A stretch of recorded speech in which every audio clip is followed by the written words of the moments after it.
Okay. Good morning, everyone. Trustee Watson, we are ready to begin the Audit Committee meeting. Yes, good morning, everyone. Welcome to the 238th meeting of the Audit Committee, Tuesday, March the 3rd. Can I get a roll call by the chair, please? Yes, the record will reflect that all trustees are present, with Trustees Wilson and Evans in the room, everyone else online. Approval of the meeting minutes for December the 30th, 2025. Second. There are no comments by the chair. We have a presentation for the external audit by Clifton Austin Allen. Good morning. Thank you. My name is Andrew Zabel. I'm a principal of Clifton Larson Allen. So this is the first of three presentations that we'll have to you guys. This is a planning meeting or a preliminary meeting where we remind the committee of the scope of services that we provide to MSD, refreshing the timing, and how we identify risk associated with our audits. Here I have some PowerPoint slides, only a few pages, but if you want to go to the next slide. One more slide after that. One more, sorry. All right, so new GASBs. There is one new GASB that's applicable for 2026. We've actually already met with MSD and the accounting and reporting team, walked through what those changes are going to look like. Basically, it's some changes to the presentation of the financial statements. GASB has done some standardization as to, where some revenues are recorded and reported in the financial statements, as well as a presentation of the MD&A section. So we have proactively met with Marion and his team a couple months ago and walked through basically everything that will change in the financial statements and provided guidance so they can easily implement and adopt this standard. I don't think this one should be too big of a lift for the MSD team. There are some couple of other GASBs that are on the horizon as well. Statement number 104 might have an impact on MSD, but those are some of the new governmental accounting standard boards that we see. If you want to go to one more slide. And one more. So this is the service team. We've had good continuity with the team. Largely, this has been the same team for the last several years. I think it really allows for a smooth audit, has a strong understanding of how the accounting and the account reconciliations and the financial reporting work. So I think that makes it a pretty clean audit for Marion and his team. If you want to go to one more slide. There we go. So we do basically two tranches of work for you guys. One is the financial statement and single audit. This is a planning meeting now. We start some of our preliminary procedures and interim field work on site in May. Our field work starts in August, and we do our final reporting in October. That's when we'll present to you that first Tuesday of November. If you want to go to the next slide. Now, this is the benefit plan audit. Keep in mind, the benefit plans are 12/31 year end. The financial statements are June 30 year end. So we're actually doing our work now for the employee benefit plans. And then we'll come back to you in, I believe, the first Tuesday of July to present the employee benefit plan audits. Next slide. So this is how we assess risks specific to the ACFR. We really take into consideration significant estimates, the existing internal controls in place. We factor in, areas of significant risk, which is revenue recognition, your estimates specifically around the allowance for bad debts, and your unbilled revenues and pension and OPEB and insurance. Considering all those factors, that's kind of how we determine the extent of our audit procedures. We do testing over material balances, but items that are higher risk or subject to potential errors, we do additional audit work over. You want to go to the next slide? So here's just to reiterate the scope of work here. June 30 timelines, we have the financial statements. We also have supplementary schedules, which is basically an audit of the financial statements on a modified accrual basis. We have the single audit, and then we have some agreed upon procedures that are required by the Missouri Department of Natural Resources. To the right, these are the 12/31/2025 deliverables that we'll be presenting in the July board meeting and finishing by June 30th. If you want to go next slide. You know, in summary, what all this means is that our responsibility is to communicate to the audit committee. On the last slide is going to be my contact information. If there's anything that you guys ever have concerns with, please don't hesitate to reach out. Overall, though, I think you guys have a tremendous, I say this every time, a tremendous management team in place. You guys have invested strongly in the treasury group as well as the accounting and reporting team. You have strong leadership. So, you know, generally, it's a pleasure to work with MSD, and I continue to say keep investing in these individuals because it makes the audits go smooth and ultimately makes life easier for MSD. So I don't know if anybody has any questions. Okay, thanks. Thanks, Andrew. Yeah, thank you, Andrew. You're free to stay or go as you. I'm going to listen to some of Todd. Okay. Might be a little boring, but you're welcome to stay. All right, so it's my turn. So we did a review of the small contractor program. You'll move to slide 2. This is the first time that we've ever looked at this area. First time we've done an audit. The program is small dollars when compared to the overall CRP costs, but I think it was a really good idea to look at it because it's a type of program you want to make sure is performing properly. Actually, it was engineering that brought up the idea of doing the audit. I think it was a great idea, so kudos to them. This program was established around 2000, 2001. It is administered by personnel from the district's engineering department. The purpose of the program is to provide opportunities to small and or minority and women contractors. The work orders, really the work orders, the bidding opportunities are capped at $50,000.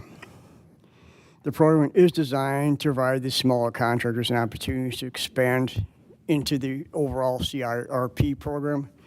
You see the bottom half of the page, this is what's out at the website. It just kind of, it's basically, it says the same thing I just said in the top half, so I just want to show what's out there at the website.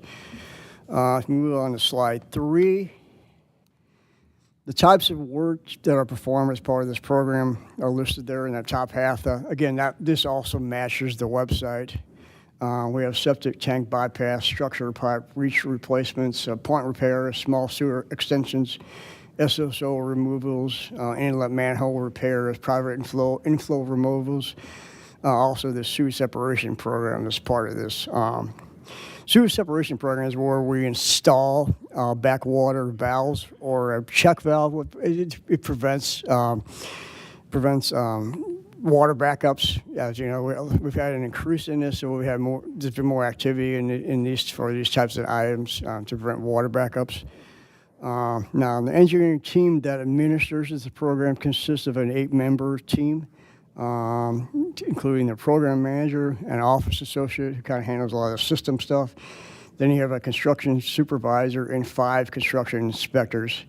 Now, those 6 individuals really are the ones that monitor and administer and oversee the individual work orders or the projects.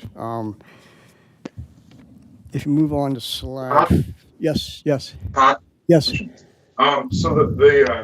the team that administers this program manager and the office associate and the 5 construction inspectors, are they exclusive to this program, or do they have other tasks? I think it's just this program, correct? Okay. The program manager and office associate have other duties, but the construction supervisor and the 5 inspectors are specifically to the program. Okay, that's kind of Okay. Thanks, Rich. So if you move on, Thank you. yeah, you're good.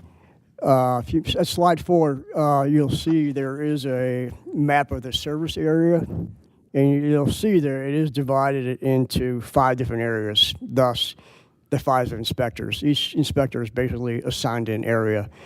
Plus, you have the supervisor who's an additional inspector, so they can move workload around as they need to, but that's the general idea. Yeah, each inspector has an area. This map is also grouped by yard, and that will be important later when I mention something else. Any other questions? Slide 5.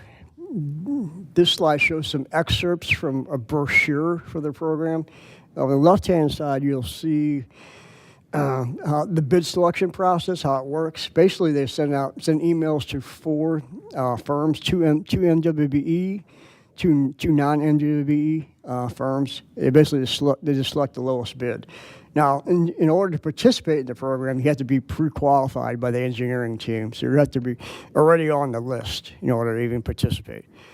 To the right, you'll see the minimum requirements to participate. Now, you have to, certain experience. You have to experience in the work.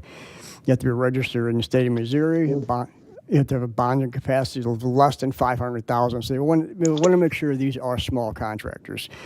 You have to have a licensed drain layer for sewer work, certificate insurance, a consent decree compliance agreement with the district, and so forth. Next slide. At page 6, this kind of provides an overview of how the process works.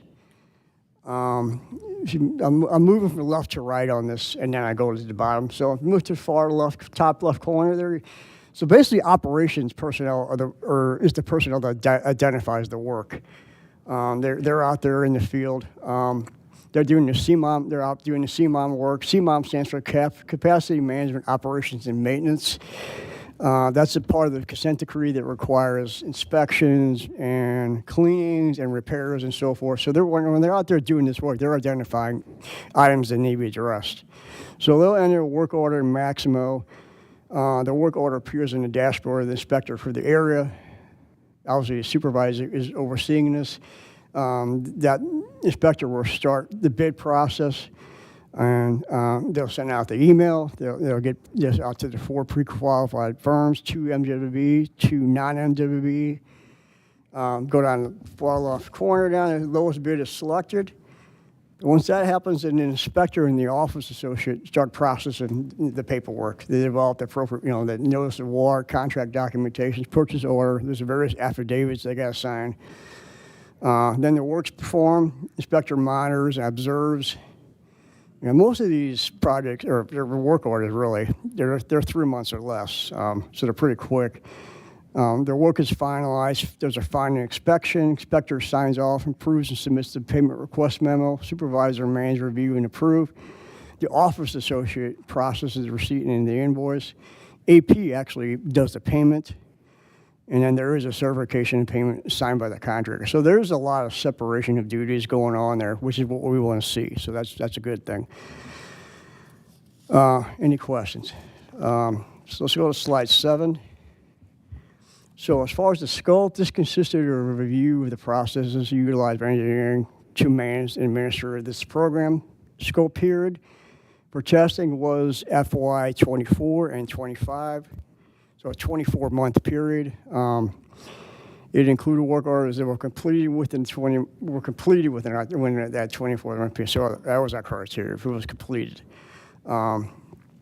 So as far as activity for the 2 years, as reported in the anniversary report, you can see the list. You guys get that report from Sean every annually. And there's a section in there that shows the numbers. So per those reports, $4.6 million in cost for sanitary work orders, $5.8 million in cost for storm work orders, which is 748 work orders, about $10.4 million. $3.2 million was MWBE.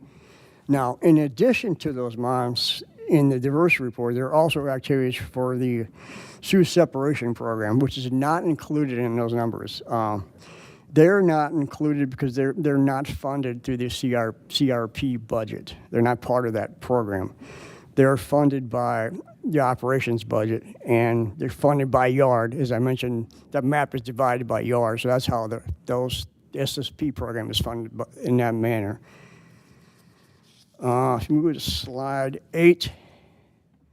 Now, the funding, again, through the CIP budget runs through basically 2 main buckets. Those buckets occur annually. You see they're listed there. That's from the budget supplement. We've got document you guys get see every year. Now, there's a bucket for wastewater infrastructure. There's a bucket for stormwater infrastructure repairs. Now, again, all these work orders basically run through these 2 annual buckets. There's buckets every year. except the sewer separation work orders. Again, that runs to the operations. So you go to slide 9. Again, this just shows those 2 buckets. Again, that's from the supplement document. If you notice, the wastewater on the left is $8 million. So when it's time to use these buckets, engineering brings the appropriation to the board for approval. If you see the next slide, slide 10, you see there was the 5.5 and 2.5 together equals the 8 million. That's where they were bringing the appropriation to you guys for approval. That was for the wastewater. And that was in October of last year. I just kind of want to show you how these pieces fit together. Any questions? So on to slide 11. The overall objectives were to obtain an understanding of the program, obviously gain an understanding of the overarching guidelines, ensure the process controls are designed and performed effectively, especially for areas around identifying work, projects for the program, evaluating contractors for enrollment, selecting contractors for a specific project or work, establishing the pricing, establishing documentation, compliance with district procurement guidelines, monitoring the progress and the quality of the work, and reviewing and improving change order work for these small projects, establishing, reviewing, and approving amounts for payment, and then tracking and reporting the program amounts. Slide 12, as far as our methodology. So our steps to do this audit, obviously we first met with the team. We had a lot of discussions with them back and forth. They were very helpful and very receptive, very knowledgeable. So that went well. So again, we wanted to make sure, as part of it, we ensured proper separation duties. As I kind of showed you, there are a lot of separation duties from that one slide. We did obtain and reviewed various program guidance materials and standardized forms. We performed detailed tests on 18 different work orders, obtained supported documentation for each work order, and tested for review the fairness and adequacy of the bid process, ensured the lowest qualified bid was selected, ensured the procurement guidelines followed. Also, what we did make sure there were 4 firms were solicited, 2 MWB, two non-MWB. I didn't list that on, I should have. Change order documentation, we'll make sure that was done properly. There were 6 increases within the 18, so there were 6 change orders, and there was one that decreased within our population. Like I said, our testing population. You want slide 13, we want to make sure the adequacy of the documentation, just make sure the notice of award, the purchase order was there, inspector and work order descriptions of work performed, pricing from the contractor. I mentioned some affidavits they have to sign. They have to sign a couple of affidavits regarding with compliance with wages, living wage, and the prevailing wage. One of those is for St. Louis, and one is for the state. So just so you guys know. Looked at the billing invoice documentation, and then looked at the payment documentation, make sure the appropriate reviews and approvals, sign-offs from the inspector, and so forth. Again, the contractor does sign a certification of payment at the end, so we'll make sure that happened as well. All right, any questions? Slide 4. Hey, Todd. Yes. Could you flip back the next slide back? The 18. You looked at 18. 18. Projects. We tested 18 work orders, yes, from the population. And of the 18, we had 6 change orders. We had 6 change orders. Is that 6 that went up and 1 that went down. right? All right. Did the change orders that went up, did they increase the cost above the $50,000 minimum? I think in maybe 1 or 2 cases it did, but then when the process for that, when that happens, they just stay with it and finish it. Just because it doesn't make a lot of sense to rebid it out. We're 3/4 of the way through. Right. No. Yeah. I agree. I'm just actually my last question is that when this was established in 2001, this program. Right. Was the $50,000 the ceiling or the cap at that time? No, the initial ceiling was 25,000, and then the state law changed in, I'm gonna guess, it was right around 2020, and then we modified our purchasing ordinance. But prior to that, it was 25,000. Okay, I'm just trying. I'm just like, my concern was that we were, you know, we're bidding, we're shrinking the population because the projects are, with inflation, are more expensive than. So okay, you answered my question. Thank you. Oh, you're welcome. Thanks, Rich. All right, so we are on slide 14, which is the overall results. We had a satisfactory or clean opinion. No significant deficiencies were noted. We did identify 2 opportunities for improvement. I think what we saw here is that there were a few processes that need a little improvement and more formalized documentation, but overall the program seems to be running real smoothly. Just needs a few things tightened up here and there. So let's go to slide 15. I'll go over the recommendations.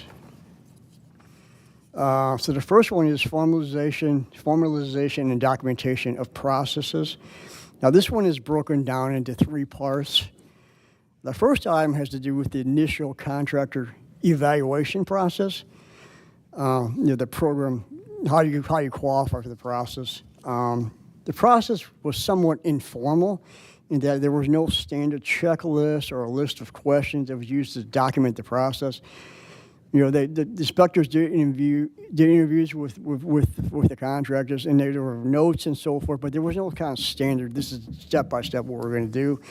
I think the contractors know what they're looking at, but the documentation could use some improvement. I think could benefit from some formalization and better documentation. That's kind of where we're at on that.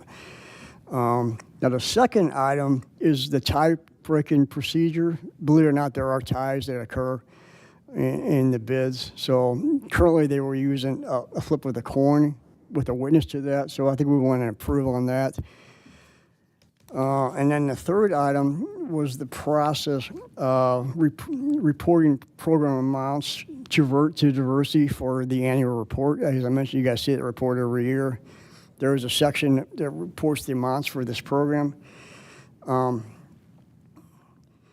Excuse me. The calculation of the amounts was performed kind of manually and not really documented. I was expecting to see a spreadsheet. Here's all the work orders. Here's the dollar amount at the bottom. Here's what we gave diversity. They didn't really have that. It was done manually and it was really not documented. But we were able to get comfortable with the numbers by using this construction supervisor does keep schedules by inspector. He was able to pull all the work orders together into one overall spreadsheet. We used that to reconcile back to the numbers, and we came in within $20,000 of the $10.4 million, which is 0.2%. So we were really comfortable that the numbers are accurate. They just need to document them better. Any questions on that? So our recommendation for the first item regarding the initial evaluation process, I'm at slide 16, I'm sorry, is develop and implement a standard set of questions or checklists to formally guide and document that evaluation process. And then the second item with the tiebreaker, I talked with the engineering team. They came up with a good idea. They're going to base the tiebreaker on when the first email is received. Basically, whoever submits their bid first, the email is time stamped and date stamped. They use that as the tiebreaker. I think it's a good way to do it. It's very objective. And the third item, again, we just want them to develop a standard spreadsheet that will support the numbers that they're going to give to diversity. It would have all the work orders and the dollar amounts at the bottom. Here's the dollars we're giving to diversity.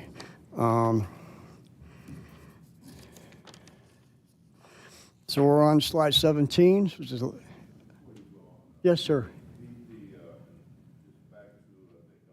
First opportunity, the number 2, tie-breaking procedures, and you speak to it kind of again in number 2 in the formalization process. Did you consider like going back to vendors and getting a best and final for those that were at that time to let them review you know, the financial aspects of their submission to see if they had a lower price, just to give us the opportunity to get the lowest price as opposed to using only what they had submitted the first time, it looks like. We did not, but you want to answer that, Richard?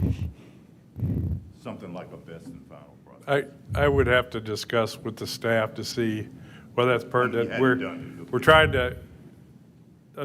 We're trying to keep them at as fast pace as possible. This would allow us to issue that notice of award right then, based on that. Trustee Wabi, kind of back on your other question, just to kind of give you some perspective where we're maybe around that 50,000. I think the average on these work orders, I still think is under 20,000. So we're talking about fairly small repairs. Yeah. Very, occasionally we'll get over, higher end, closer to 50. But these are, we're get in, get out type projects that we're bidding out here. Richard, you're correct on that. The average amount was, I had it here, sorry, I think like 17,000. If I could ask, I think we talked about this policy in the past. I'm sure we have, but is the intent of the policy to move contractors from the small contractor level to a place where they can compete on the bigger work? Compete and it also be available to our prime contractors. In other words, these, particularly the minority and women firms, establish themselves with this type of work. And then they're also part of the networking that we do periodically throughout the year, gives them an opportunity, where we have primes that are looking to meet their 10%, they know who we have doing that type of work. I mean, we've had people go back and forth that have gone to bid jobs, say under 50,000 as a prime. What we found is these are pretty small contractors, and they really struggle with the paperwork that's involved once you go to a formal bid, because there's it's a pretty big step to go up and be a prime. But as a sub, they simply can provide that to a prime contractor. What we see on that level is these guys are small, and then occasionally cash flow becomes an issue. Even getting paid within 30 days by, quick turnaround by us, then by the prime, that sometimes is a struggle. So we've seen some that have gone all the way up to full-blown prime contractors for work over 500,000. But then we've seen some drop down as well. How many year over year, how many contractors are we talking? I think right now it fluctuates between 30 and 40. Is that correct, Todd? What the total number of contractors in the program? Yes. About 30 or 40. So it doesn't change much. I mean, no, some come and some new ones come, and some drop out. Yeah. Okay. That's all my questions. Okay. Anything else? Yeah, I got everyone to correct my number. So the average cost we saw for our population was about $14,000 per job. So. Oh, okay. So we are at so when we did our testing, we did see some bigger ones, but the average cost is about $14,000. So, for our second item recommendation is at slide 17, solicitation of potential bidders. This one's pretty straightforward. When they're sending out the email, they were sending the email with all their bidders in the recipient section of the email, so everybody could see who's bidding on the job.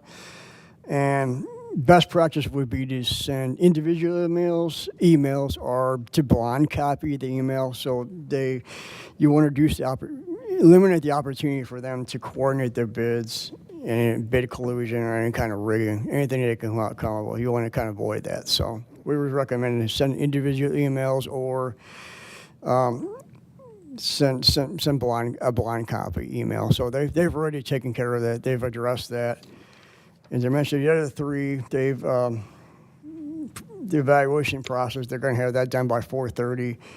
The tie-breaking thing has been implemented, and then the steps to formalize their reporting numbers, they'll have that for the next report, which will be over the summer. So Shauna will have another report, I guess probably in August, something like that. Anybody have any questions? Thank you. I appreciate the time.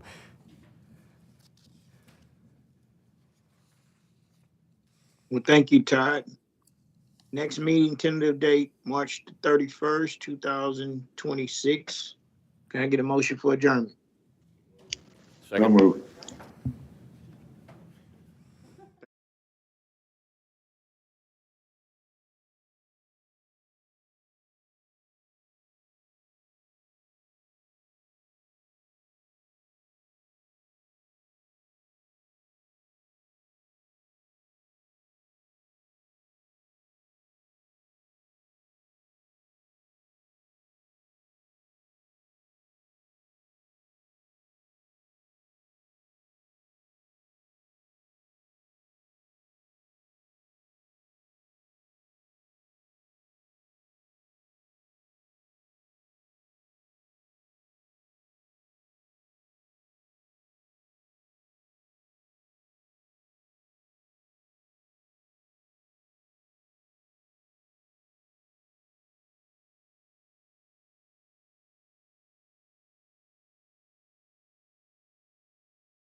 Trustee Kistner, we are ready to go.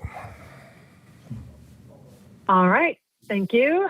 Good morning. This is the 275th meeting of the Program Management Committee on Tuesday, March 3rd, 2026. Can we get a roll call? Yes, the record will reflect that trustees Wilson and Evans are present in the room and all other trustees are present online, so everybody is here. All right. We have minutes from our December 30th, 2025 meeting. Can I get a motion to approve? So moved. Second. All right, thank you. Minutes are approved, and there are no comments by the chair, so we're ready for our engineering department agenda items. Good morning, trustees. Welcome back. I gave you a month off last month, but I'm back. So first three items are planned design appropriations. They're supplemental appropriations to ongoing design on three projects where we have construction going on at this time. The first one is CSO Brentwood Redbud sewer separation. This action appropriates additional funds and authorizes staff to amend a design contract with HDR Engineering for the design of the CSO Brentwood project. This project is a lump sum project for 14,700 feet of 8-inch to 30-inch diameter sanitary and combined sewers. The purpose of the project is to remove excessive inflow from the combined sewer system and will provide for the elimination of a combined sewer interceptor and outfall. The construction cost on this project is just under $20 million and currently is out for construction. This project is being designed as part of one of the watershed consulting contracts that we procured back in 2013. The appropriation for these design services is $100,000 less than what was proposed in the budget.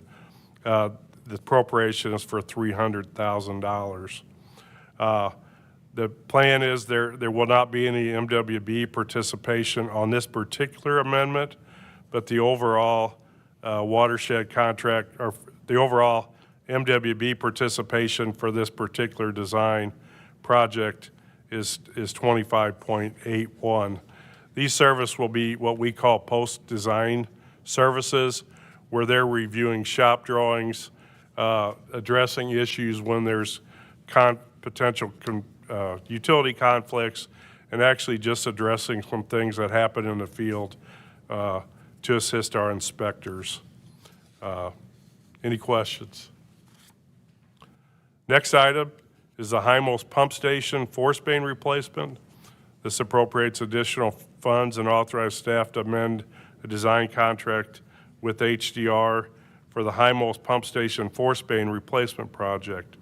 It's a project for the design of approximately 1,140 feet of 3-inch force main and several other sections of force main and gravity sewer and tunnel. The purpose of this project is to replace a force main after the Lower Merrimack Treatment Plant tunnel construction is complete and will allow for the elimination of another pump station that currently shares that force main.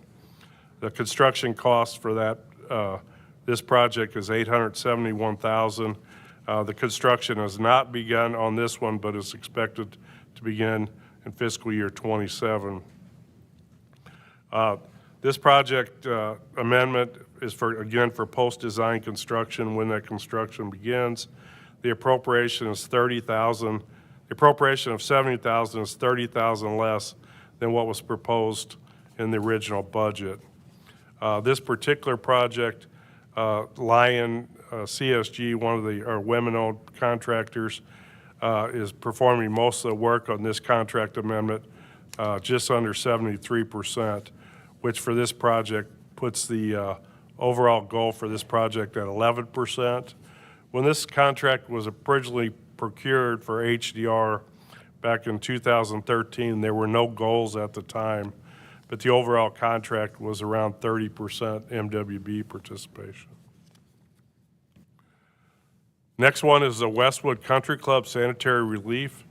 Appropriates additional funds and authorized staff to amend a design contract with EDM Incorporated for the design of the Westwood Country Club sanitary relief project. This project is a design of approximately 4,600 feet of 12 to 18-inch diameter sanitary sewers. The purpose of the project is to alleviate wet weather building backups and overcharged sanitary sewers. The construction cost estimate for this project is around $2.2 million. And this project is anticipated to begin in fiscal year 2027, which starts this July. The appropriation for $85,000 for post-design services equal to what was proposed in the budget CIRP. For this contract amendment, EDM anticipates about 58% the work will be performed by MWBE subcontractors, bringing the overall participation for this project to about 38%. Hey, Rich, could you step back? Can we go back to the first, the item ahead of this one? The Hybos pump station? Yeah. You said that this contract's been out for 13 years?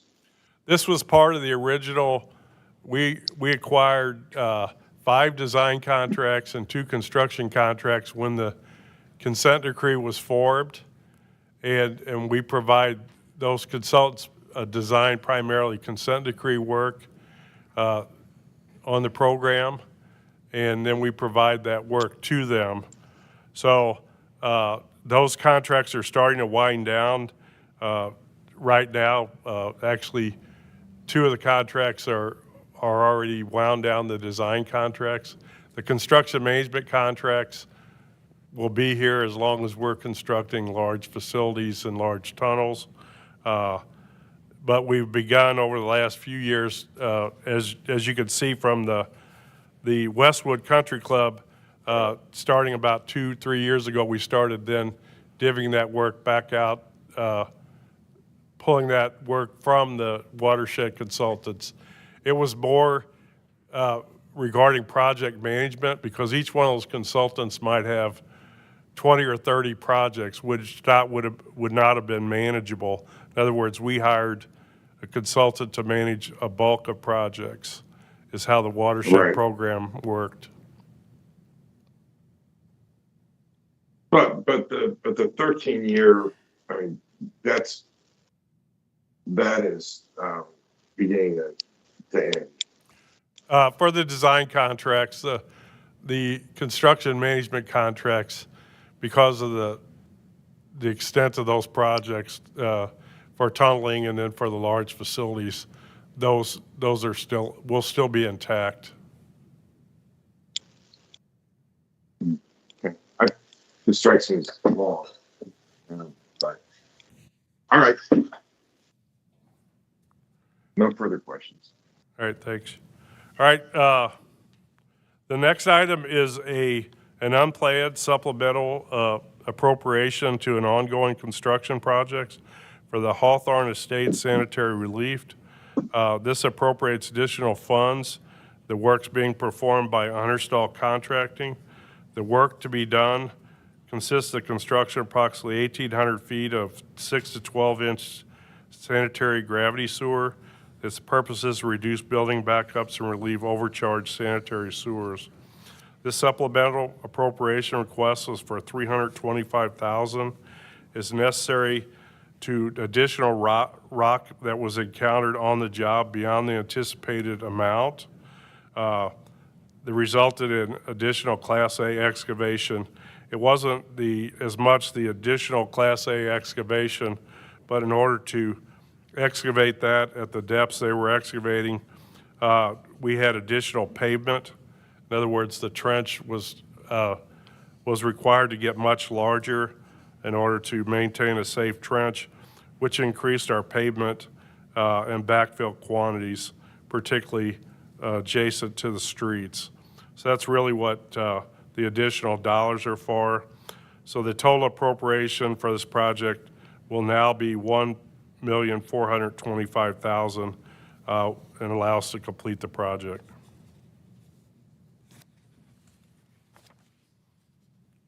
All right.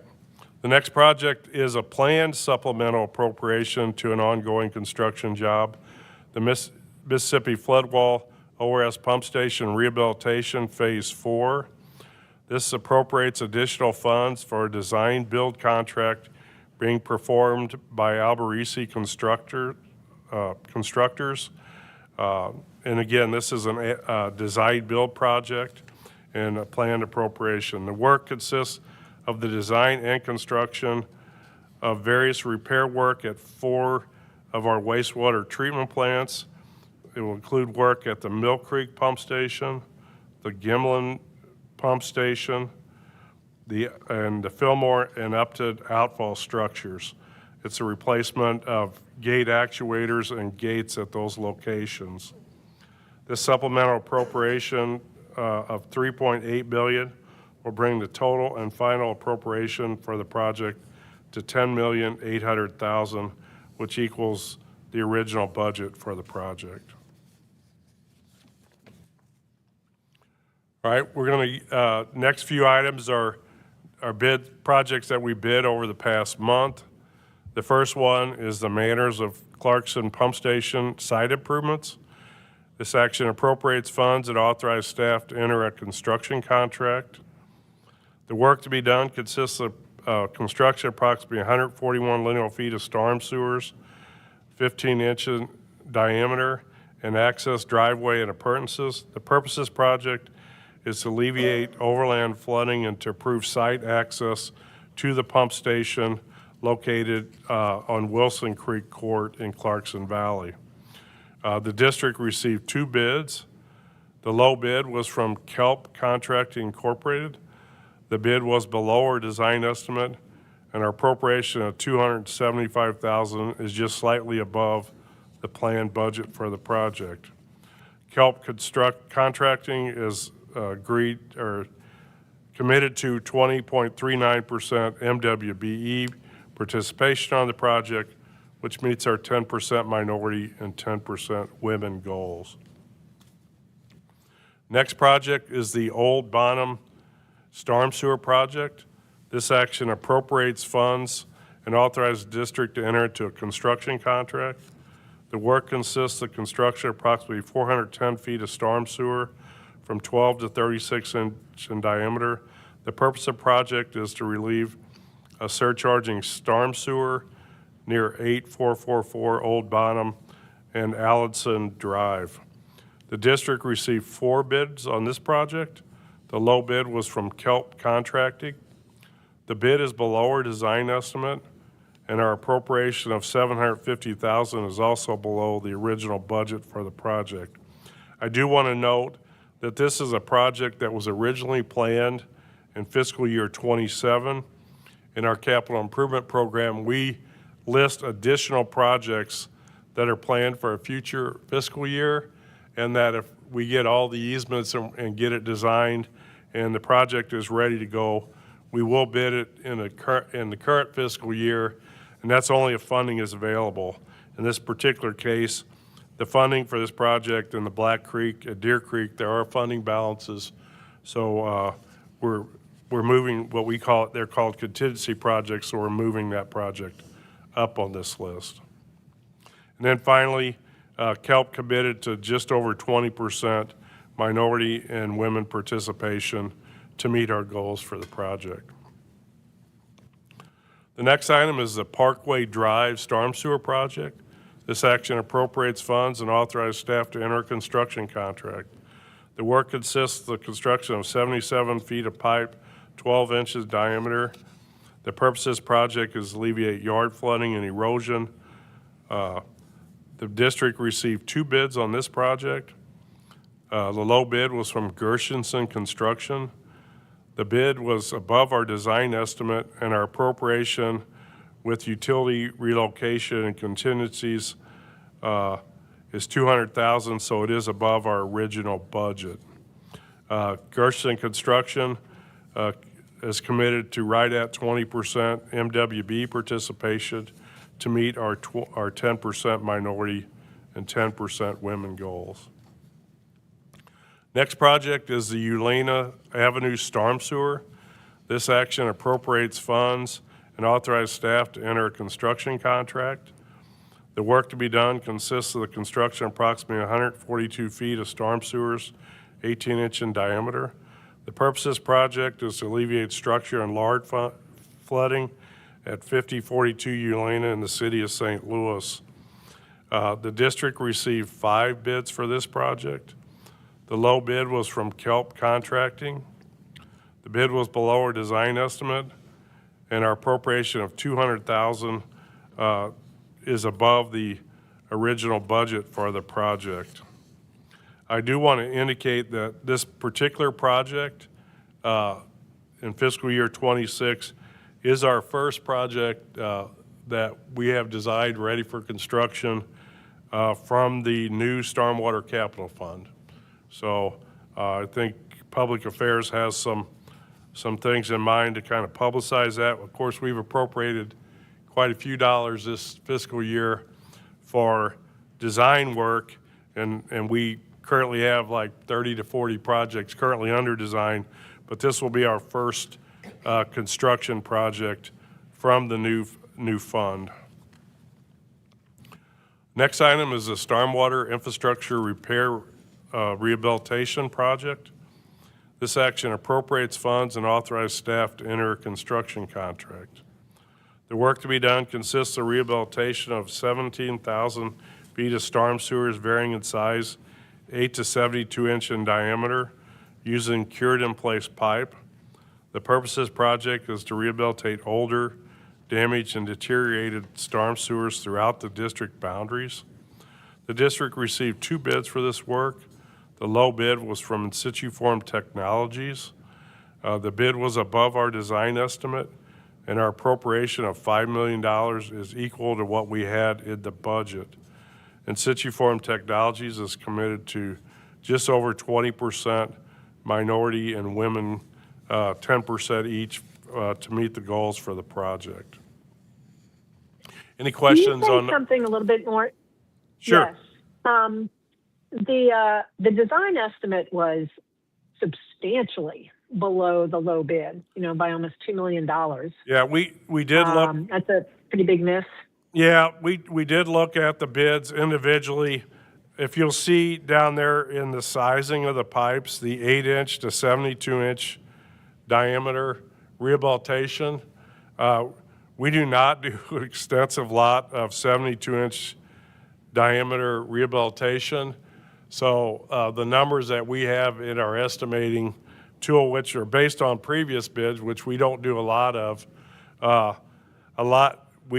the numbers we used for that were well below what our contractors had, both the contractors.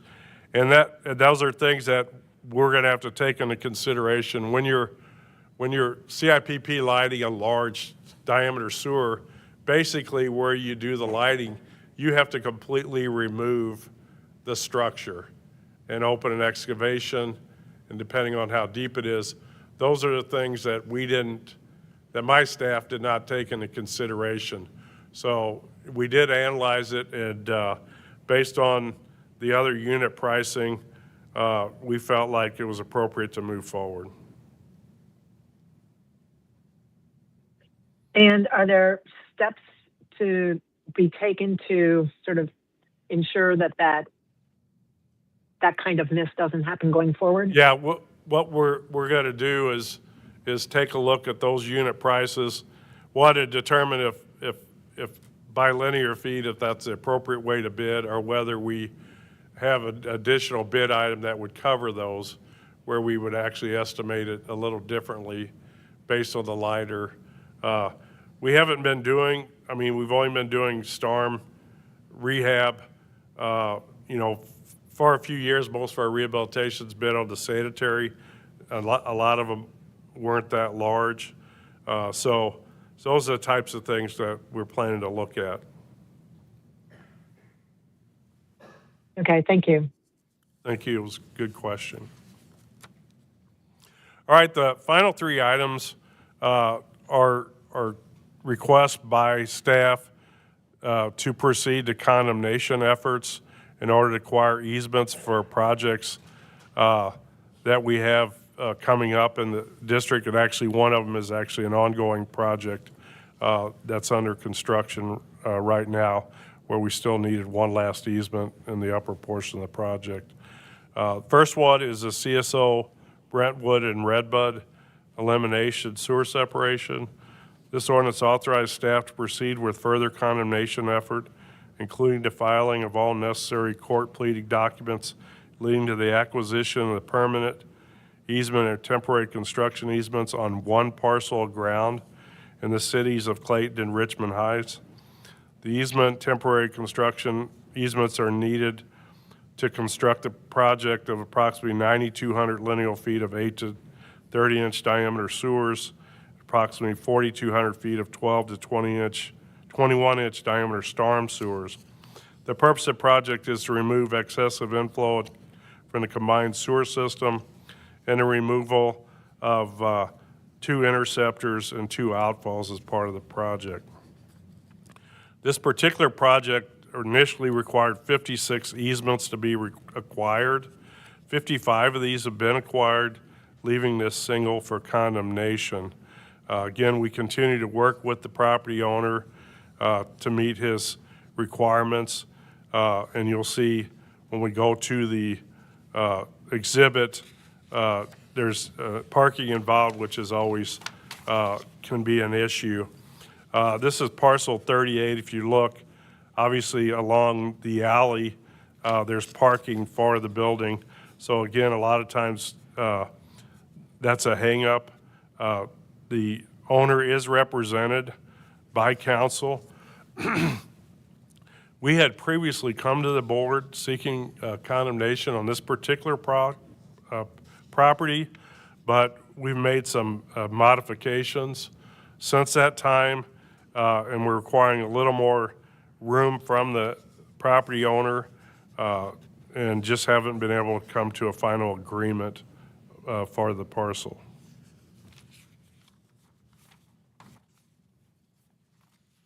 Next one is the Merrimack Bottom Pump Station Elimination and Interceptor Sewer. This ordinance again authorized staff to proceed with further condemnation efforts and filing of all necessary documents on one parcel of ground located in unincorporated St. Louis County. Excuse me. The easement and temporary construction easements are needed for the construction of approximately 3,000 linear feet of 8 to 30-inch diameter sanitary sewers. The purpose of this project is to eliminate the Merrimack Bottoms pumping station. There were 6 total easements to be acquired for this project. 3 of these have been acquired. 2 are St. Louis County Parks easements, which we're working negotiation on those. We typically will not condemn. We usually are able to work those out, leaving this single property for condemnation. This is a small easement that doesn't really impact much on the property other than the person's driveway. We have had some recent negotiations on this. We feel like we'll be able to settle with the homeowner and probably will not have to proceed to condemnation. And then finally is the North Harrison Avenue Storm Sewer Project. This ordinance authorized staff to proceed with further condemnation effort and all court pleadings and acquisition of permanent and construction easements on 5 parcels of ground in the city of Kirkwood. These easements are needed for the construction of storm sewer, approximately 1,500 feet. It's a 10 to 48 inch in diameter storm sewers. The purpose of this project is to alleviate surcharging at existing parking garage and then increase the overall capacity of the storm sewers in this area. There are 7 total easements, and we've acquired 2 of those, leaving 5. 3 of the parcels are owned by the same owner. So basically, we're talking with 3 property owners on these 5 negotiations. If you go to the exhibit, this is pretty much in downtown Kirkwood. So as you can see, the easements and temporary, we're working as much as we can in the street, but we do get adjacent to Manchester, and then there's a bore under Manchester. So if you'll look at parcel 11, obviously parking involved there, and then just generally a very difficult working area that's going to impact the businesses there. The people we're talking to all are represented by legal counsel. The property owner that owns 3 right now, negotiations seem to be moving, and there's a potential that we will not have to go to condemnation. But the other 2, it does look like we will be moving to condemnation.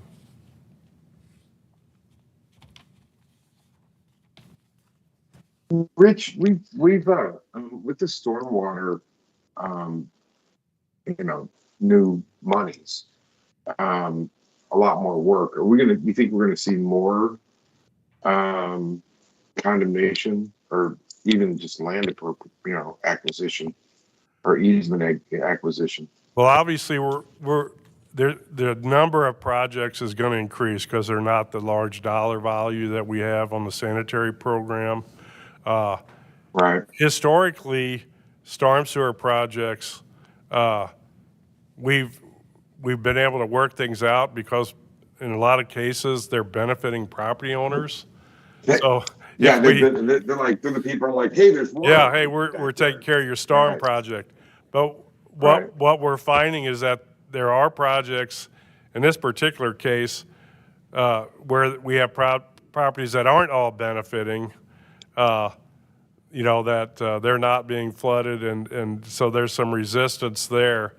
But obviously, when you have a parking garage flooding and things like that, and just overall, for the overall area to improve stormwater, we actually do sit down and discuss whether it's appropriate to take the condemnation. We felt like this one was. But there are projects where, unfortunately, everybody's benefiting, but somebody in the middle decides they don't want to be disrupted, and it's, 1 out of 5 to 10 or whatever. We're probably going to condemn to get that easement because it's really to benefit the overall region to address these issues.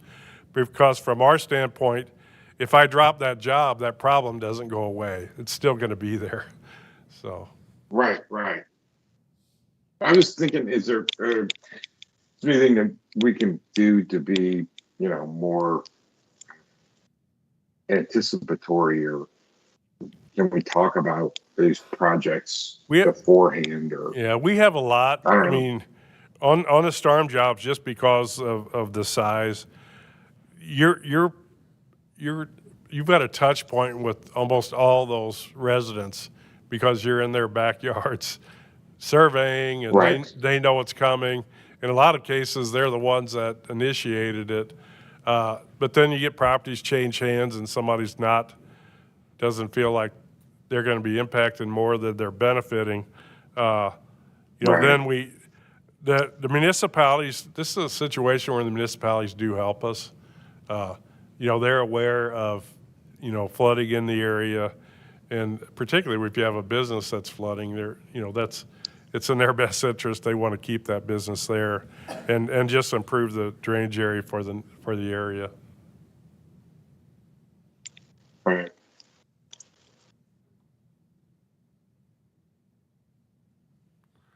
All right, that concludes my agenda for today. All right, thank you very much. Is there any other business? Hearing none, our next tentative meeting date is March 31st, 2026. We're ready for adjournment. Second. So move. Okay. All right, we'll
Or the 324th meeting of the Finance Committee. Could I get a roll call, please?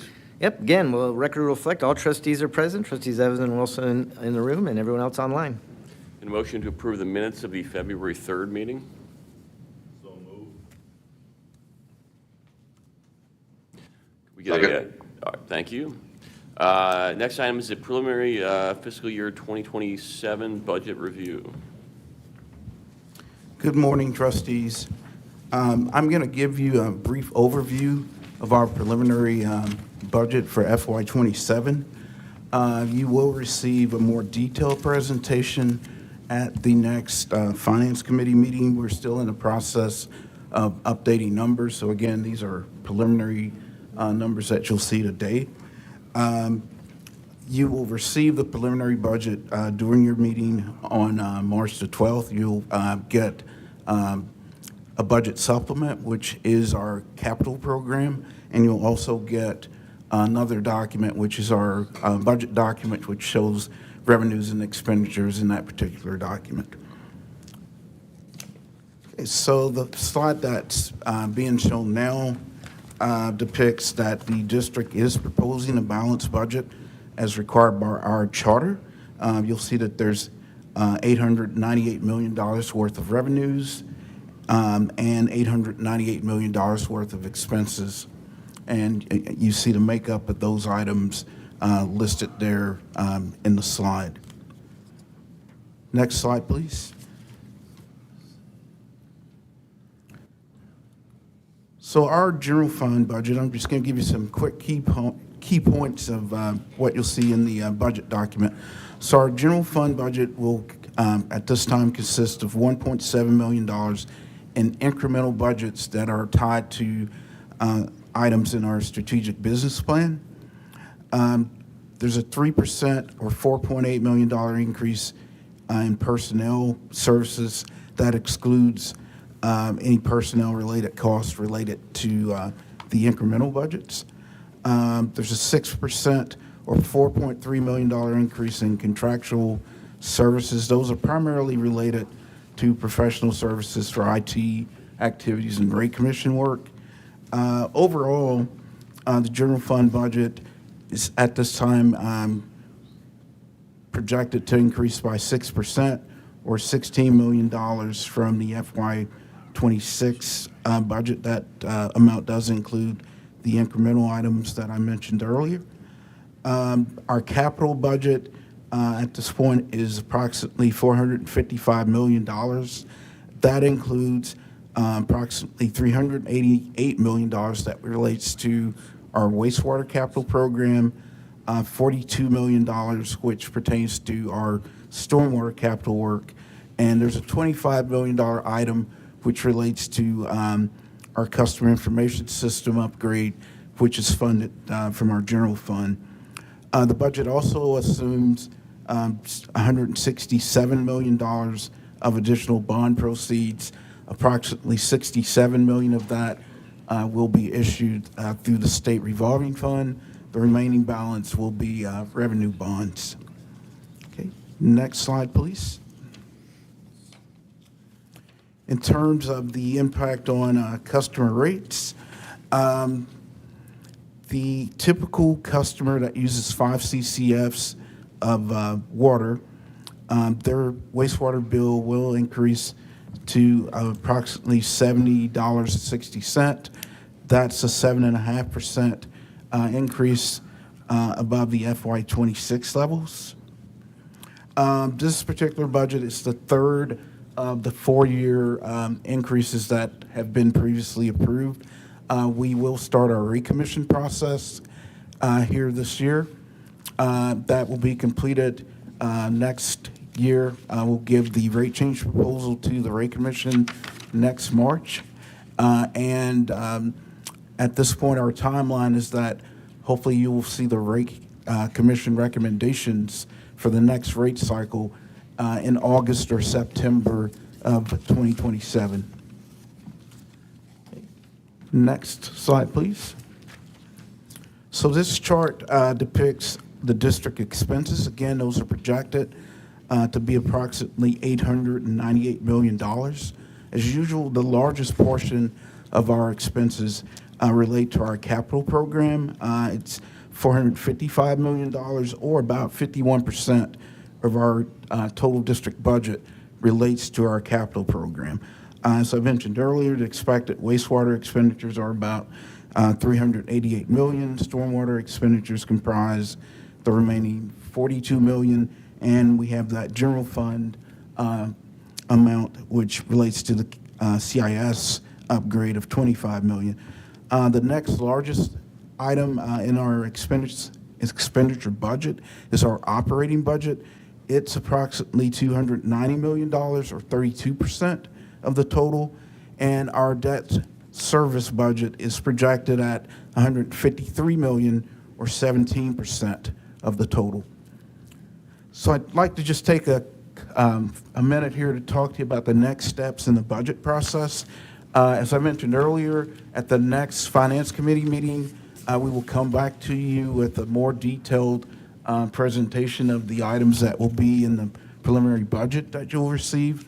After that, we will have a public hearing after the May board meeting. It will start at 6 p.m. That public hearing relates to our taxes, so we'll need to form a finding of facts committee. I think many of you have participated on that committee before, but the finding of facts committee will need to determine if the taxes that we are requesting are appropriate. In the interim, if you have any questions, please feel free to contact me directly.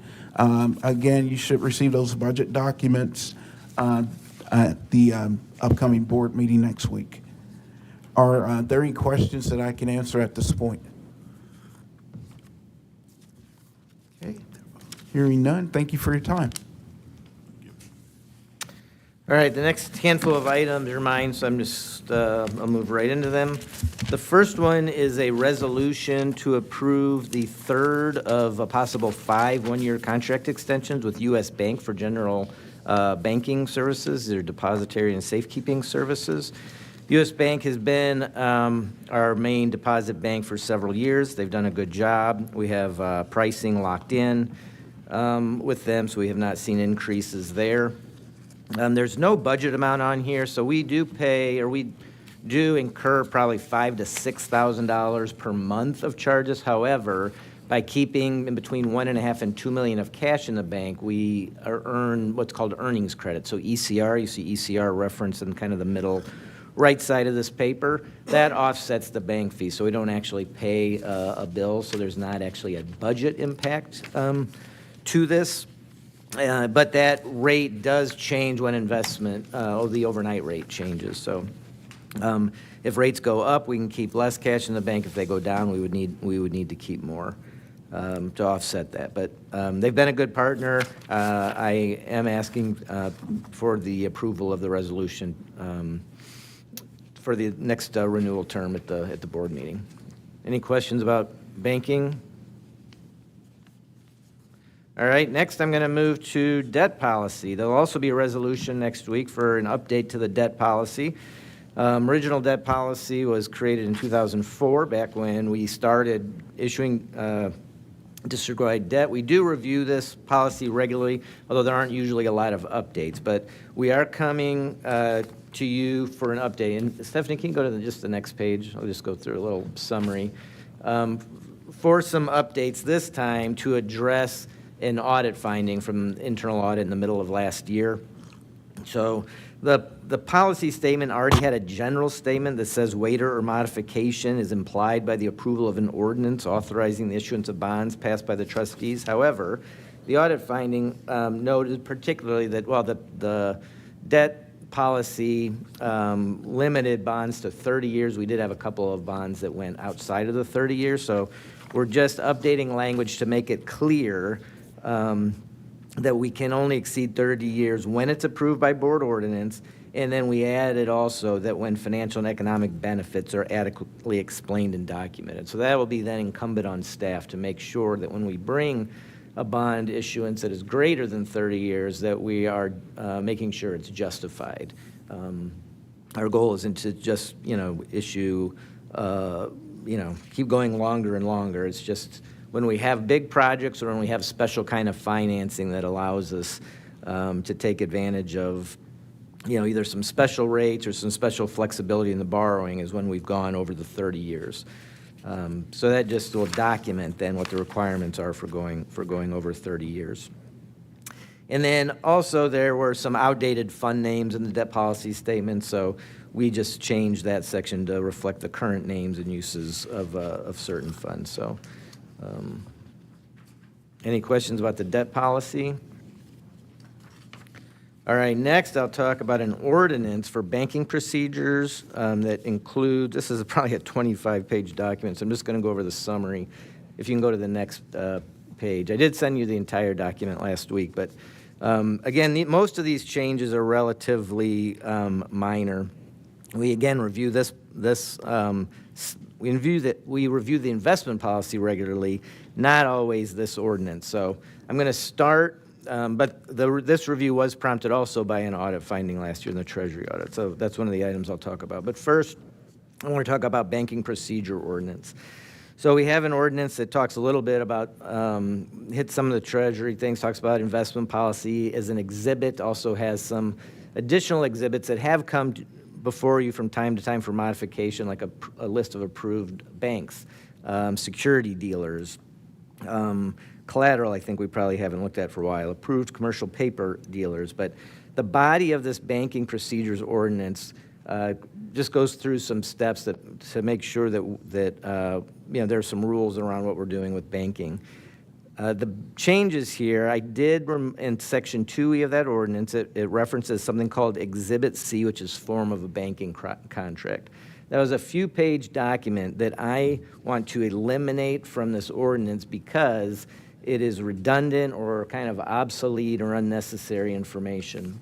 So it's called form of contract, but it has sections that say, hey, the Secretary Treasurer of the district will from time to time deposit money with the depository bank, or that we may buy certificates of deposit, or that we have to put up collateral. These are all things that are already factored in to the policies and to banking contracts. We already have banking contracts that list all the services that will be provided.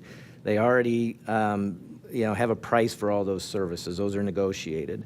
They already say that the bank is going to honor checks. So a lot of this language was unnecessary. The actual contract for the bank there's a large agreement typically.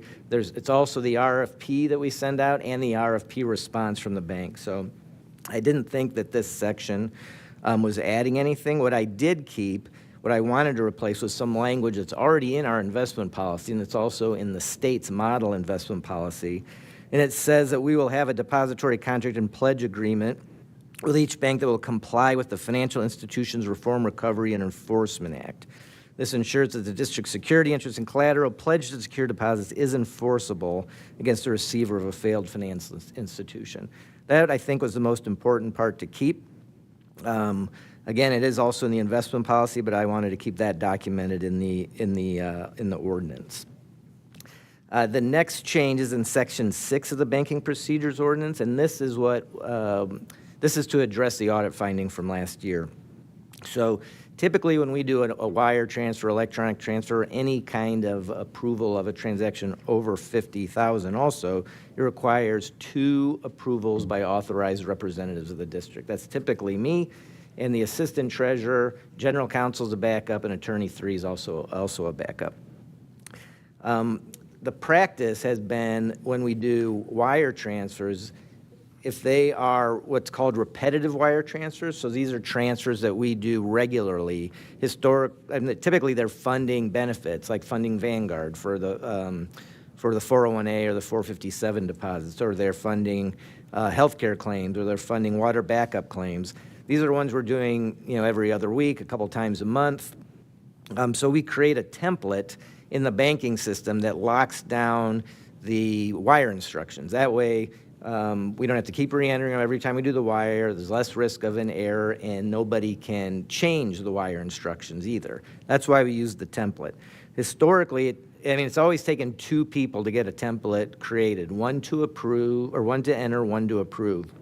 And then it would only take 1 approval after that, because the only thing that can change is the dollar amount, and the backup we have is signed off on by multiple parties.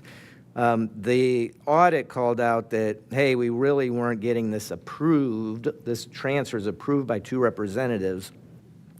So what we've done is modify the language that allows for the approval of electronic transfer funds by just 1 representative when the transfer template is saved or approved by 2 authorized representatives. So now it takes an authorized representative, which is again Secretary Treasurer, Assistant Treasurer, General Counsel, or Attorney 3, to create the template, a different one to approve, so that the wire instructions are being reviewed by authorized representatives, and then wires can be approved using that template by 1, which is the way the system is set up. And so we've also modified the system controls to make sure that only authorized representatives are able to even create the templates. We also updated some language. There was some language about manual checks having to be manually signed, which we do when checks are printed here, often manually sign them, but we outsource a lot of our check printing now, and so they do have an electronic stamp for my signature. And so it just makes it clear that it's okay to use that. That is a control, goes through IT and goes through a third-party provider. And then I removed some sections also from this banking ordinance that were kind of outdated. There was a section on FDIC insurance, on the Check 21 Act, and on electronic payments. The FDIC insurance simply said, hey, the current amount of FDIC insurance is this. We don't set the FDIC insurance. It is what it is. So I think calling it out here just creates a need to update this whenever that changes. It hasn't changed for a little bit, but it has changed in the last 10 or 15 years. It's currently $250,000 per account. The Check 21 Act was created, I think, in 2004, and it just says that banks are allowed to take paper checks and convert them to electronic. Again, that's nothing that we control. And then electronic payments, it was just a statement saying, hey, the district's preferred method of payment is electronic. Again, we are trying to move things to electronic. We don't need an ordinance to dictate that. So I removed those sections. And then the bulk of this 25-page document is really these exhibits. So the first one is the investment policy. We did review. We did not make any material changes to the investment policy. The state publishes a model investment policy. Our goal is to align with the state investment policy. So we've added some definitions. We changed some references in our investment policy just to reference some other exhibits here, primarily Exhibit E, which is a list of approved collateral, which also comes from the state. So the investment policies, we didn't change any of the approved investments. They all align with what the state allows. We didn't change anything that would change currently the way we invest or the collateral we need. So very minor changes there. The list of approved depository banks is something that comes to you every once in a while. I made one change here. There was a bank called American Bank of Freedom that has a client that's a developer on an MSD project. The client wanted to be able to submit a letter of credit from the bank to cover escrow deposits. And we do use this approved depository banks list as our approved letter of credit bank list as well. So I did review the bank. They are fairly capitalized, satisfactory, and so I do recommend that we add that bank so that its clients, when they're developers, can use a letter of credit for construction deposits instead of cash. Many of them, in lieu of cash, like to use a letter of credit. Next, there's another exhibit called List of Approved Securities Dealers. We update this occasionally. What I did was I updated this with the most recent primary government security dealers as certified by the New York Federal Reserve Bank. That phrase has actually been in that exhibit forever, but the list changes every once in a while. So I just went out to the New York Federal Reserve Bank site, and there were a couple additions and a few subtractions, but just to make sure that we've got those listed there. Since we are using an outside investment provider, they have their own approved security dealers, but I maintain the list that the district had previously approved on there as well. There's not a lot of changes there, but currently we are not soliciting investments from a group of brokers, although that is something we might do in the future, which is why I maintain that list, because it's relatively easy to maintain. Exhibit E is a list of approved collateral. So this is the collateral required when we enter into certain types of investment agreements or make deposits into a bank. All I did was replace our old list with the one word for word from the state. So the state has a collateralization policy. Historically, we fall in line with the state policy, so I just made sure that ours matched theirs. There was one minor change to an allowed security for collateralization. That is different than the things that we are allowed to invest in.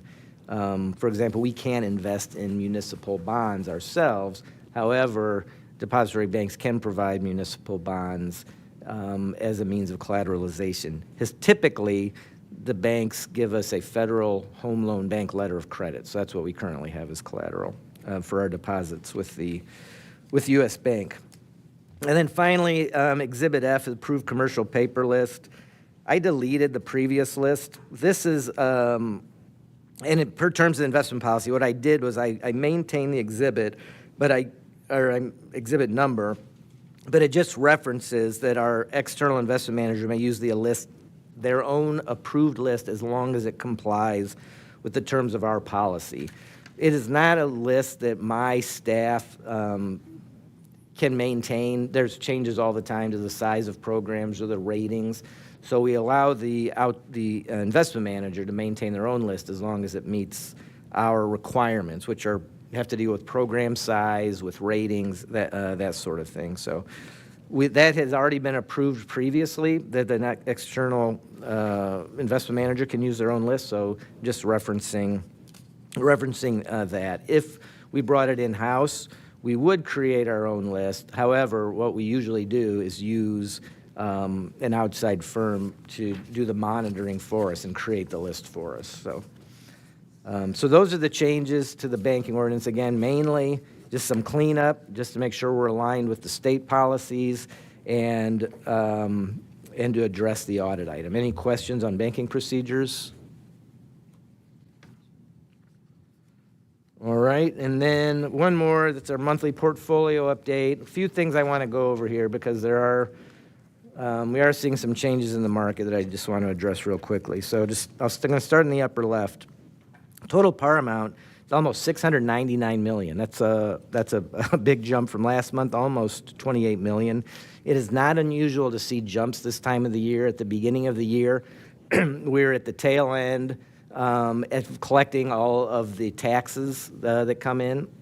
And then a couple of years ago, we have got the new stormwater capital funding plan approved. That includes property taxes as well as impervious charges for commercial customers. So we've had a year of collecting on those, and we've just finished the tax collection season. So it's not unusual to see a spike here, and it's not unusual that this number is higher than typical because we're just starting, as Rich said, to actually get some projects out the door. So projects, stormwater capital being planned, but not a lot of the dollars have been spent yet. In addition, we're heading into May. We're going to have a really large debt service payment, over $60 million. That'll take a chunk out of this. We'll have a pension funding payment of at least $5 million in a few months, too. So some of this balance is going to start coming down in the next handful of months. Yield to maturity. So until this weekend, we were seeing rates continue to decline a little bit. The benchmark at the end of February, at least before the weekend, was down about 11 basis points to under 350. Yield to maturity of our portfolio slipped to just under 4, so we always move slower than the benchmark because the benchmark turns over all at once. Our portfolio, just a portion, turns over month to month. Due to the war with Iran right now, we are seeing rates currently kind of jumping a little bit, so I expect some volatility. We'll see where it goes or how it lasts, but I think today and yesterday we're seeing some increases in rates, probably in that 10 basis point range, which is 0.1%. So we'll keep an eye on that. Our weighted average maturity is low for where we usually are. So this 0.69 is about 7 months. So that's our average maturity of our investments. They go out as far as 2.5 years, but the average is 7 months.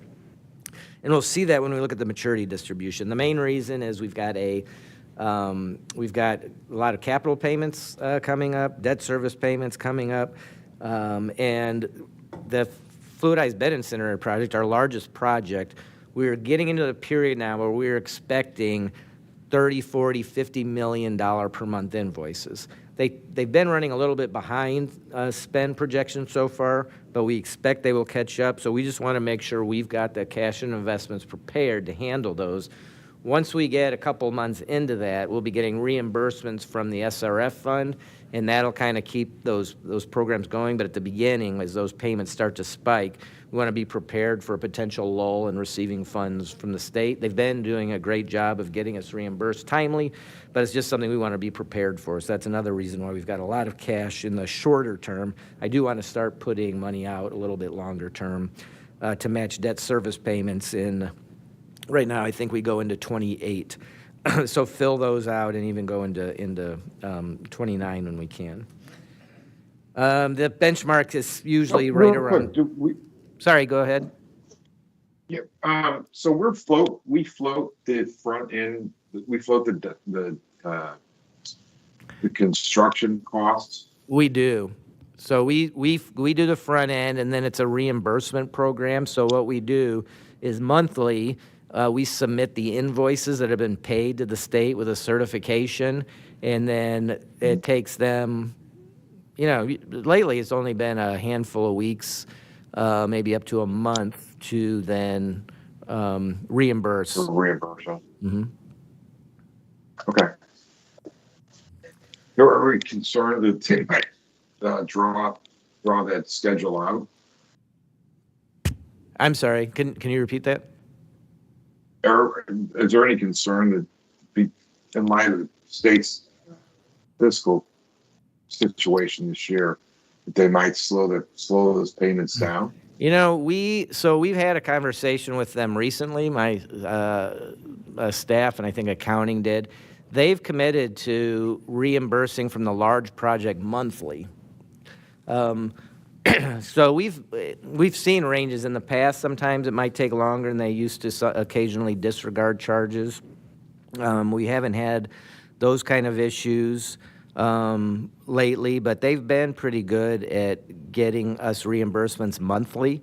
Again, I think we have more cash probably maturing in the near term than we need, but part of that is because I want to be able to withstand a couple months of delay if it comes to that. Yeah. I'm not expecting it, but we try to be pretty conservative here and just make sure we're covered. Yeah, no, it's wise. Okay, thank you. You're welcome.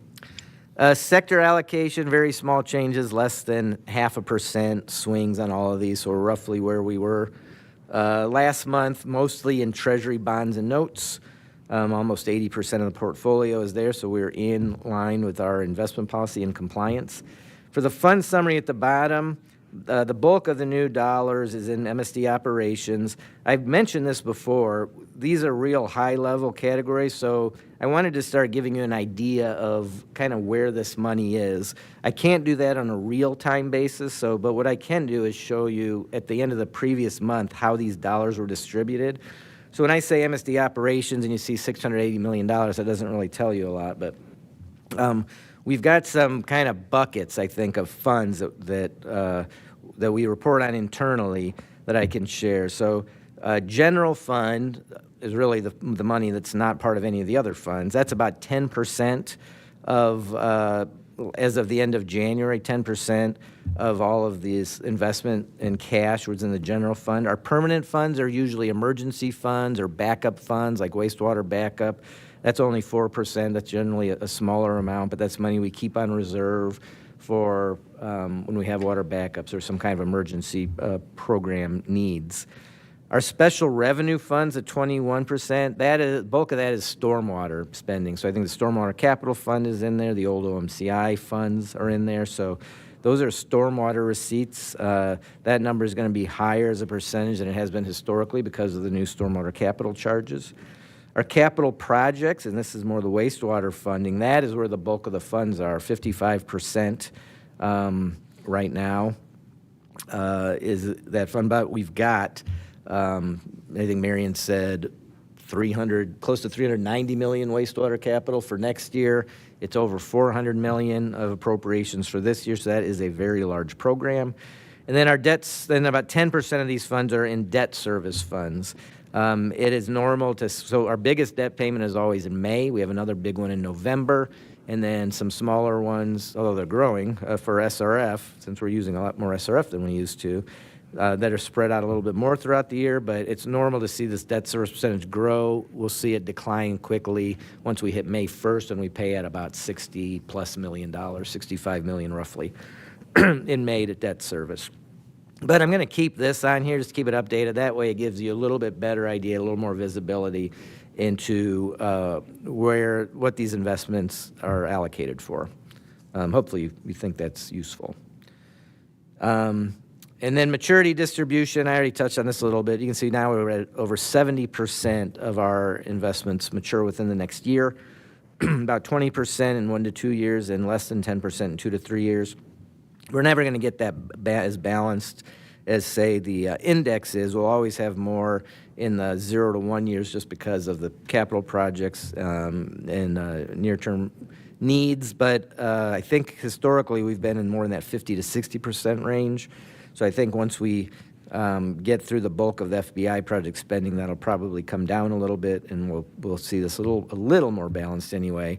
And then the benchmark is a 1 to 3 year benchmark, so as you'd expect, the bulk of those funds, about 90%, are in that 1 to 3 year maturity range, 1 to 2 years and 2 to 3 years. So minor swings for the benchmark, less around 1% at the most, month to month. So that is the operating fund portfolio report. Any questions? All right, that was longer. Took longer than I expected. Sorry about that.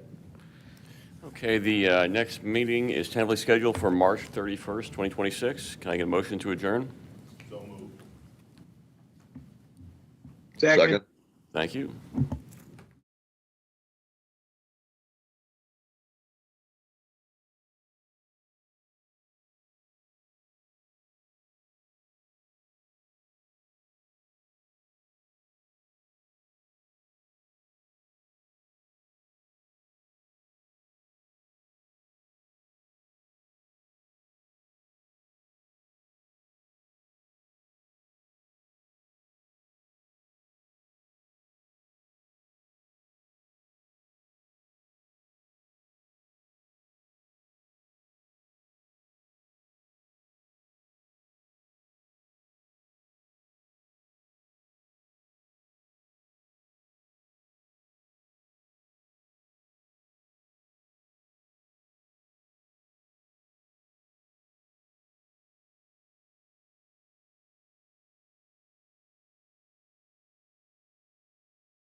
We are ready to begin. All right, good morning, everyone. Welcome to the Stakeholder Relations Committee meeting. A roll call by the chair. Yes, record will reflect that all trustees are present, with trustees Evans and Wilson in the room and all the trustees present online. Thank you. There are no comments by me. Approval of committee meeting minutes for February 3rd, 2026. So moved. So moved. All right, they have been approved. Now, first on the agenda is a presentation by Brian McGowan with operations with a semi-annual regulatory compliance report. Brian? Yes, good morning. Thank you. We're going to go over our semi-annual regulatory compliance report. This is for the last half of 2025, July through December. If we go to page 2 there, we're going to go through these 3 compliance measures: the plant compliance, customer service, and collection system compliance. Okay, on page 3, this is our plant compliance. This is the chart that shows how many violations we've had through our from our operating permit at each of our 7 treatment plants. As you can see, we had 1 violation at the Bissell treatment plant in 2025, and then no violations at the remaining 6 plants. The far column on the right, that's the NACWA awards. We've talked about those in the past. Bissell will receive a silver award, which is having less than 5 violations throughout the calendar year. And then all the other plants, they're continuing with their platinum award. A platinum award is you've gone 5 years in a row without a violation. And then the second year, 11th year, so on, that it shows there, that means you're just continuing that process without having any violations. So we had a pretty good year last year in 2025. I would like to mention the Fenton treatment plant. That will be going offline here in April-May timeframe with the completion of the expansion project at Lower Merrimack and the completion of the tunnel between Fenton and Lower Merrimack. That plant will be decommissioned once those 2 projects are final, and then the plant will be demolished. So the Fenton treatment plant will be going away and will be taken off this chart here. So page 4, that's our emergency response regarding our customer service compliance. The goal is to 90% of the time to respond to emergency calls in less than 4 hours. And as you can see, in 2025, we hit that right on the nail, 90%. Those emergency calls could be water backups, missing covers, overflowing manholes, those type of calls. And so 90% of the time we are able to respond to those within the 4-hour period. Page 5 there. That starts our collection system compliance portion of the report. This is maintenance-related building backups. basically block mains that we've had throughout the last half of 2025. The goal is to have less than 210 over the 6-month period, and we had 88 in the last half of 2025. If you total up all of 2025, we had 218 block main maintenance-related building backups, and the goal would be to hit less than 420. So we're just slightly over under half of the goal there for all of 2025. Page 6, that's the maintenance-related overflows, basically our dry weather bypasses. That's when we, on a dry weather day when we don't have any rainfall, that we have some sort of maintenance issue that caused an overflow or a bypass. The goal is to have less than 80 for the 6-month period. We had 54 in the last half of 25, a total of 121 in 2025, which is less than the 160 that we're shooting for. Page 7, this is the capacity-related building backups. This is basically overcharge mains, which means that the rainfall event exceeded the capacity of the particular sewer. And as you can see, in the last half of 2025, we only had 93 overcharge mains, and that's pretty much directly related to the amount of rainfall we had in the last half of last year, which is only 12.7 inches, which is, as you all know, it's been pretty dry the last 6 months of 2025, as well as the first couple of months here in 2026. The overall rainfall that we received in 2025 was 38.7 inches, and the average for St. Louis is about 34. So we were a little over our average, but the last half, like I said, has been pretty dry. Page 8, that's our total constructed sanitary overflows. That's the SSOs that are remaining in our system. We currently have 14 SSOs out there. They are on track to be removed per the consent decree deadline. And then the last page, or the next page there, 9, that shows how many of those SSOs overflowed or activated during 2025, and we had 12 activations of those 14 SSOs. And then the last page is just the scorecard. It just kind of adds everything up here. Everything in green, we met our goals. And then the yellow with the plant compliance due to that one violation at Bissell, we hit 99.9% of that goal. So that's the report. Anybody have any questions or?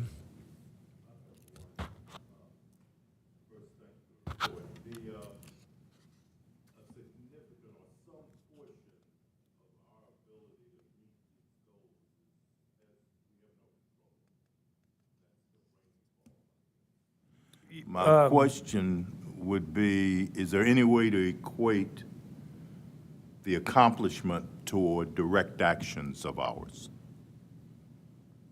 Yeah, no, I think that's something we can look at. You're right. The rainfall does impact a lot of these goals, but there's some of them that it doesn't as much. But yeah, we could kind of to say that we were 100% under the negative kind of goal when maybe 80% of it was rain-based. We didn't have, dry weather directly affects how we perform against these goals. But I know we're doing something. We're doing things. And I kind of like to have some idea of what we're doing that affects our performance as opposed to. Okay, no, I think that's something we can look at. Yeah, I think you're right. There's some things we could break out possibly, so. Okay, thank you. Yeah. Okay, thank you. All right, thank you, Brian. Next is the discussion by Tracy Coleman regarding ordinance for the district's classification plan. Tracy? Good morning, trustees. I'd like to bring your attention to the introduction and adoption of ordinance number 16783, which is the classification plan. We have 2 departments that would like to add new positions to their divisions, one being the Secretary Treasurer Department. The position would be an information governance analyst at a C4 level. The next is Operations Department that wants to add 3 positions, which are the Assistant Supervisor Material Management position at a C5, Operations Supervisor Materials Management C7, and lastly, Operations Supervisor Fleet at a C7. Trustees, do you have any questions or concerns about the new positions? Okay, well, I thank you very much for your time. Thank you, Tracy. Now I need a motion and a second to go into closed session to discuss legal actions, causes of action, or litigation under section 610.021.1 RSMO, and two, personal matters under section 610.021.3 RSMO. So So moved. moved. Second. All right, we're going to do Okay. a roll call vote. Trustee Kistner? Aye. Trustee Wabi? Aye. Trustee Watson? Yes. Trustee Evans? Yes. Trustee Nicholasison? Yes. Trustee Wilson? Yes. All right, thank you. We're in closed session.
All right, so right now, all we need is a motion to come out of closed session in a second. So moved. All right, we don't have to, Second. thank you. We don't have to do a roll call vote, so all in favor, say aye. Aye. Aye. Thank you. We're back in open session and ready to adjourn, Trustee Wilson. Okay, the next tentative meeting sorry. date is Tuesday, March 31st, 2026. Can I get a motion and a second for adjournment? So moved. Second. Thank you very much. Everybody have a wonderful rest of their day.